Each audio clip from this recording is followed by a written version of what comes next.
नवंबर 1961 में नेहरू अमेरिका की यात्रा पर गए थे, जहां उन्होंने राष्ट्रपति कैनेडी से मुलाकात की। इस मुलाकात में नेहरू ने कैनेडी जैसी ताकतवर हस्ती को बार बार अनदेखा किया, जिसका जिक्र मिलता है भारत में अमेरिका के तत्कालीन राजदूत केनेथ गालब्रेथ की किताब एन एम्बेसडर्स जनरल में। गालब्रेथ कैनेडी और नेहरू की मुलाकात के चश्मदीद थे और उन्होंने अपनी किताब के पेज नंबर 248 पर जो लिखा है उसे आप ध्यान से सुनिए।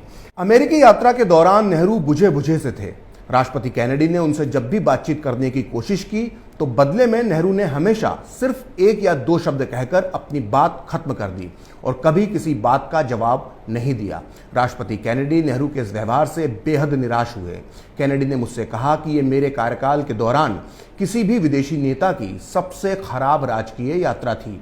इतना ही नहीं, कैनेडी ने यह भी महसूस किया कि नेहरू राष्ट्रपति कैनेडी से बात करने के बजाय उनकी पत्नी जैकलिन कैनेडी से बात करने में ज्यादा रुचि रख रहे थे। सोचिए, भारत इतने बड़े संकट से गुजर रहा था, उसे चीन से मुकाबला करने के लिए अमेरिका के राष्ट्रपति कैनेडी जैसे दोस्त की जरूरत थी और हमारे देश के प्रधानमंत्री कैनेडी का अपमान ही नहीं कर रहे थे बल्कि उनकी पत्नी जैकलिन कैनेडी में ज्यादा दिलचस्पी ले रहे थे।